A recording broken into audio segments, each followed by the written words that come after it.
Let's face it, possession stories just hit different because it's not about the noise that you hear at night or the shadow that you see in the corner. It's about something taking over you. And tonight we're diving into some really chilling stories about possessions that might make you think twice about what's out there waiting to slip through the cracks.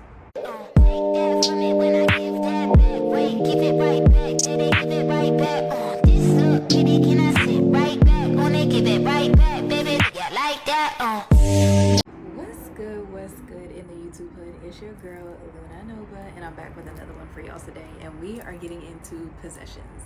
Yes, those eerie entities that like to attach themselves to people. And not only do they attach themselves to people, but they fight to maintain control. Whether you believe in demons, restless spirits, or energy gone wrong, one thing is for sure: spiritual protection is a must. And speaking of protection, if you haven't gotten any protection items from the shop yet, I don't know what you're waiting on. Okay, the protection candles, the protection oils, whatever it is, go ahead and stock up on it. And that is why I'm always advising y'all to make sure that you get some protection items from yours truly, because you can never have too much physical, spiritual, any type of protection, especially spiritual protection, because you got to protect yourself from things that you can and can't see. And as promised, because I am so close to hitting 10K, I am going to be doing 30 days of 50% off in my shop as soon as that happens. So you never know, you might be able to get a lot more than what you think, a bang for your buck. But I digress. Let's go ahead and get into these stories. Grab you a drink, grab you a snack, and let's listen to these different possession stories that are really freaky. So the possessed doll that I had that ran across my bedroom floor, I already told this story time back in 21 or 22, but I'm gonna just give you a Cliff Notes version. My mom had a sister that gave me this doll. And for the lack of a better example, it was kind of like the size of a My Buddy doll, like from Chucky, but it was black and it didn't look like a Chucky doll. Like its hair looked like, you know when you get a relaxer and then you go in the water and your new growth reverts back to its original texture, but the rest of your hair that still relaxes bone straight. And the doll face was so symmetrical, it looked uncanny. And this was one of my mom's 7 sisters, because she has 7 sisters and 2 brothers. Long story short, she gave me the doll because her daughter didn't want it, red flag number 1. And I remember the doll smelled like Blue Magic grease and Fritos. And I got bad vibes from it the whole time, and my grandma and mom just thought I was being ungrateful. And I would think, now looking back at it, they could sense it since they were, their third eyes been open, psychic as fuck. But no. And for several nights, it would give me such bad night terrors. Finally, my mom got tired and they put it in the closet. However, when it was put in the closet, I kept on looking towards the closet, and my grandma used to snap at me and she'd be like, stop looking into dark. Because she always said, you look into certain type of darkness long enough, something's going to stare back at your bitch. Long story short, a couple nights go by and I think I'm fine, right? The doll comes out of the closet. It's on the right side of me, right? By the window on a shelf. And I can just feel it looking at me, and it was like so dark in the room, but I could see the white of its eyes just looking at me, because they were buttons, obviously. So finally, I get to sleep, hyperventilating and Suddenly, after I get into like the REM sleep, something like jolts me up. Bitch, I open my eyes, and it's like my eyes were accustomed to the dark at that point. But however, when you're in dark, but you can sense movement around you, that's what it felt like. And the movement was at the end of the bed. I look over and I realize the silhouette I can't make out of the doll is not to my right side anymore. As I'm realizing it's no longer on the side of me, I realize the energy, the movement I'm feeling in the dark is at the end of the bed. Bitch, I slowly start to sit the fuck up. And remind me, I'm a little bitch at this. And if you've never looked in darkness and you can make out silhouettes, you won't know what I'm talking about. I could literally just sense the movement in the darkness and its silhouette. And I'm like, this shit is really fucking happening. Which is why I'm one of those people, I believe there is nothing so outlandish that can't happen on this earth. And I'm like, what do I do? Do I jump out of my bed, make a run for it? But at this point, the floor is lava. I'm not getting on the same floor with that bitch. And if you don't know, you won't understand, but my mouth was open, but nothing was coming out. Have you ever been so scared where you're trying to scream, but the sound isn't there? It's gone. Then at some point, the scream must have came out because my mom and granny came in. They rush in, they see the doll on the floor on some Toy Story shit. My granny takes the doll and she puts it in a back room. She was a hoarder, so that was a back room we never went into. And she threw salt. We lived there for another 7 years and that door was sealed off and never opened. Which is why I don't fuck with those possessed Annabelle type movies. I don't do those possessions or those possessed doll type horror films. Everything else, yeah, but no. And to this day, I have spirit seeing elders and seers and all that stuff. My mom and a lot of them still think it was a fever dream I was having. Sometimes I randomly think about how my college roommate sophomore year was like literally possessed, and it scares me when I'm like by myself. Sophomore year of college, I got like a random roommate. I was still living in the dorms. She was older than me. We were different people. She was nice, I was nice, but we just like minded our business, stayed in our perceived fucking corners, you know? Anyways, in the beginning, like the first month, okay, bitch, listen, in the first month of us living together, okay, she started to talk in her sleep. And sometimes it would wake me up, but it would just be like mumbling, but like low-key would scare me a little bit. You know what I mean? I don't know you. Sometimes it would be like random sentences, or it would be like her like, hand me that, or no, wait, or stop. But they started to progressively get a little bit scarier.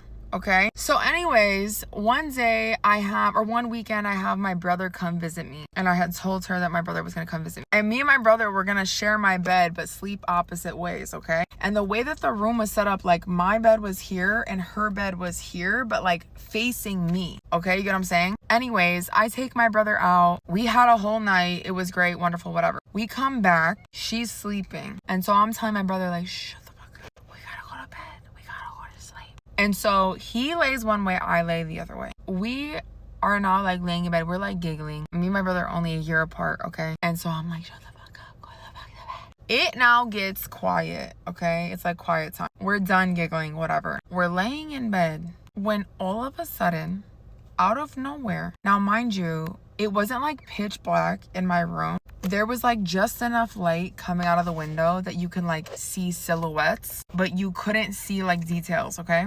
Out of nowhere, my college roommate starts talking in her sleep, and she goes, kill him, kill him, kill him, murder, murder. And like I heard it, but I like my heart, the way my heart started fucking racing, and I thought my brother was asleep. So I like turn over a little bit to see, like to look at her, and I'm not even fucking kidding you, bitch. This is what I saw. This is her in bed. This is what I literally witnessed. Kill them, kill them, kill them. I don't remember if she said kill or murder. And I'm literally in bed, like staring at her, fucking terrified. I'm frozen. And she's still sitting up, looking directly at me. Or my brother, like his head is over here, my head is over here, and I have my covers like this, just staring at her. And then I hear my brother, Taylor, like scared shitless. He was up and he's also looking at her, and he's like, what the fuck is wrong with her? Like, what the fuck? This motherfucker. My brother starts kicking me, and he goes, pray with me, say the Lord's Prayer. Me and my brother were so scared. I swear. We start, our Father who art in heaven, hallowed. I felt like I was in a horror movie, and we started praying. Like, I'm no bullshit. We start praying, and she's still sitting up this entire time with her head like this, saying nothing, eyes fully fucking open. Imagine you're looking at me and I'm like this to you. While you're trying to fucking sleep. Me and my brother say the Lord's Prayer, and we're just laying in bed staring at her. And then, out of nowhere, she literally slowly, I'm gonna show you. She's like this, right? And she just randomly, out of nowhere, after sitting like this for like 10 minutes, she randomly just goes.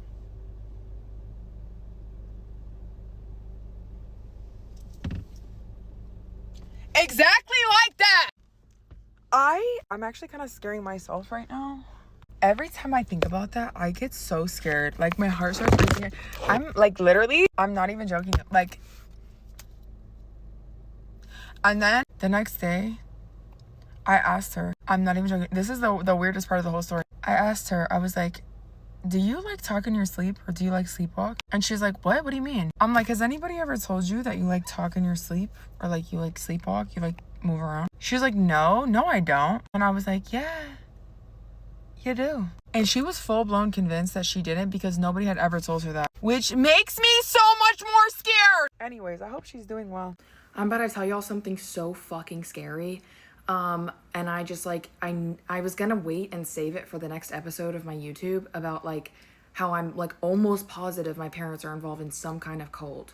And if you've been keeping up with all my TikToks recently and my story that I'm putting out there, bro, I need y'all to listen to this, because this is like, this is what really fucking makes me think, besides all the other obvious shit, that they are involved in something. Okay, so growing up as kids, I have this distinct memory that replays in my head over and over and over and over, and I don't know why. But it scares me. I remember there was this priest, right, that was part of the church that we grew up in, and like he was the head of it, and everyone looked at him like he was like the healer, like Jesus Christ reincarnated. He would call every person in this like small community of that church every year on their birthday, including me and my siblings. And my parents would make us talk to him, and he would ask us all these questions. And every year we would go on these beach trips with just this small community within this bigger church. And they were all very close friends with my parents. The only people that my parents have ever been friends with. No one has ever been friends with my parents except for these people. And I just have this distinct memory when I was little of us. It was pitch black. We were all outside. And this priest was like giving some kind of speech. I don't know. And then it was just a bunch of nuns, like hella fucking nuns, bro, sitting on like fold out chairs on the beach. And, or like somewhere outside. And I just remember my mom giving me to one of the nuns. And then I don't remember anything after that, except for her putting me to bed in a bed with all of my siblings. And I was wet as fuck. And she like laughed and told me like that I had like peed on one of the nuns' laps or something. That's what she would always tell me. I don't know, bro. It replays in my head all the time. But this isn't even the scariest part, bro. If you watched my videos on YouTube and heard me tell you about how I think my mom like has everyone that's ever come close to her, when I was telling you about that lady that always felt so safe to me, that was like in also a big part of this fucking church. And I swear they killed her and her husband. But I remember when she died, and my mom pretended she found out that her best friend died on one, like a random day during announcements at church, when she insisted on going to church this one day at night when we usually go in the morning to read these announcements, and coincidentally find out then. After this happened, she was never home. She spent 2 weeks with this priest. We never saw her. We always asked my dad, like, where's mom? She was always with this priest somewhere. I don't know what they were doing, bro. And this priest was always so oddly touchy with me and my siblings. The way he touched us was not normal. And it made our skin crawl. Like, we all have this memory. And my parents, every night before bed, would give me and my sister a puff of an inhaler through a tube. So they'd put the mask on our face and hold the backs of our heads and make us inhale this shit, right? And every time they would do it, we would, for some reason, say his name. And they would laugh so hard, like it was the funniest thing in the world. And we don't know why we did it. We all have this memory. And when we moved into the big, scary fucking house that we lived in, that just is so unbelievably evil and demonic, and like you can't even like go into the driveway without feeling the evil presence, bro. I have this distinct memory of the first night that we moved in. That priest, I believe he stayed with us for like 2 days, and he did some kind of seance in the house. And I remember the smell of incense, and like I just have this very distinct memory my brain always goes back to. And it's like, and when I went into foster care, he would fucking follow me. He would follow me and bump into me and pretend he didn't know me in front of my foster parents. And I'd be like, I know him. That's not the only terrifying memory I have. I replay this one memory where I also woke up wet as fuck, where I was down in the family room of this demonic house, right? And I was paralyzed, and I saw there was a dark figure standing over me with an ox head and a cloak. And my mother, I look over and she's sitting on a couch watching. And then I snap out of it and start screaming bloody murder, and the whole house wakes up, and I was wet. I had peed my pants. Y'all, something's happening! I need to know what happened. I need answers, bro. I have to find out who my mother is. Who is this priest? What does she belong to, and what does she do to me and my siblings, bro? So my sister pledged a Greek organization one time, and it ended in her having to remove all of the insignia from her room. Now, I'll go back. She pledged this organization. She went through the process of being initiated, performed all of the rituals, and she became a member, right? So after this, she actually came home, and for some reason she started to immediately write all of the insignia and letters and icons and phrases that were congruent with this organization on her wall. Okay, so the goddess that was associated with this organization, the phrase that was associated with the organization, the icons that were pulled from something in the occult that the organization had adopted into the way that they did things. She pulled all these things and put them on her wall for some odd reason. And this is what a lot of people do that are part of these organizations. They take the symbols, they take what, the goddesses that they work with, and they channel them and they reverence them. They seek guidance and all of these things from the structure of how they were initiated. So all of this comes from them doing things during the initiate process and having this idea of what it means to be a part of this organization. So anyways, she comes in and she puts all this on her wall. And so my brother was hanging out in her room one day, and it's like all of a sudden there was like this dark presence in her room. I say dark presence because that's the only way I can describe when I feel like demonic influence in an environment. I don't see things per se. I feel them. And so it was like this really dark, cold energy in the room. He actually experienced this entity in his dream. Okay. So he fell asleep in her room one day, had a really bad dream. It woke him up so bad. Like I'm talking about screaming and like, yo, whatever is in it's something in your room. You got to get this stuff off your wall. Right. And so she ended up painting over it. Now, fast forward to like us trying to see if painting over it worked, right? Didn't necessarily work. Something happened where my brother fell asleep in her room, and he fell asleep like on his stomach. He would sleep really weird. So he fell asleep like this, and he said he was immediately awakened, and he was pulled from behind. Like his legs were pulled from behind. And he said all he could think to do was grab the bed like this. So he grabbed the bed and was trying to hold on to the mattress or the sheets. And so he was like this. And so you could see the marks on the bed where he was being dragged. Because like when he called us in to tell us what happened, you could see the marks. And the way that the marks were on the bed, we knew, there was no question that he did that on his own. We were looking around the room to see if he was trying to prank us. Like, is there any way you could have done this and you're playing? And no. And he was visibly shaken to the point where it was like, yeah, something is wrong.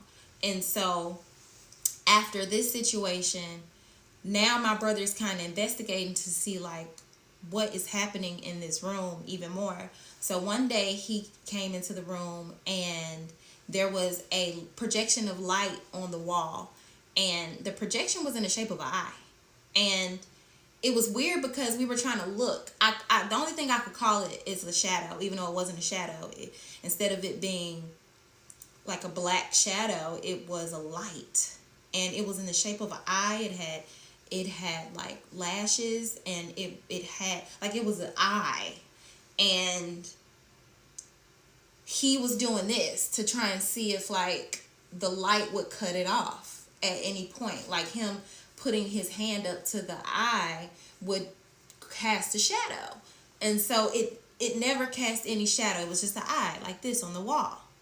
And so it wasn't moving. And at this point in time, we had razors. So he said, Deborah, go get my phone. I went to go get his phone, and he went to take a picture of it. When he tried to get closer to it to take the picture, the freaking eye blinked. Both of us looked at each, we ran. I could bring my brother on here right now and talk about it. He ran to my sister. He said, Vanessa, whatever you got on that wall, the paint ain't working. He said, you gotta scrape it off. You gotta get it off. I don't care if you gotta scrape it. So her and her boyfriend came in that day and removed everything from the wall in that room. Now I'm bringing this up because a lot has happened since that day. Like, that actually invited a lot into our home. I've had situations after that where something physically tried to grab me out of my sleep, and I was in the room that was adjacent to her room. So something physically tried to grab me out of my sleep and like snatch. It's like, if the only way I can describe it is they were trying to snatch me out of my body, like my spirit. They were trying to snatch it out of my body. Something was coming into my like dreams and trying to scratch me in my sleep. Like I would get scratched in my sleep by something. It was like something that had like knives for nails. And when I woke up one day, I had scratches on my body. And the way that the scratches looked on my body, my dad actually ran into the room, and he was looking at me, and he was like, he went to the windows first to make sure my windows were locked, because now he's trying to figure out, did something come or somebody come in here and scratch my child up while she was sleeping? Because they're looking at it, and I don't have any nails. I'm a child, right? So I don't have nails that I always bit my nails. So I didn't have anything on my nails that would look like I could scratch myself. The scratches were it was like 3 scratches like this. The scratches were so straight and deep that there's no way I could have did it. So next he started to look, he tore the sheets off my bed, started to look through and see like, is it something like a spring in the mattress, or he's trying to find a logical solution. So after that, he actually stopped looking and he just prayed over me. Because I used to have these dreams, and I didn't used to tell them that I had dreams, because in Christian households, sometimes we only talk about salvation and we don't talk enough about deliverance. So that's why as an adult, I talk a lot about deliverance, because we think that Satan isn't real. We think that demonic influence doesn't exist. And we think that it's okay for us to invite occult practices into our homes when we don't understand what that means when we do that. So this is why I'm currently talking about sororities and fraternities. It has nothing to do with the situations that have recently come out. It has everything to do with the fact that people don't understand that Greek letter organizations pull their inspiration for their rituals and their so the rituals that they do during the pledge process, during the initiate process, during the process of crossing or getting deeper into the hierarchy, these practices that stem all the way back to the 1800s.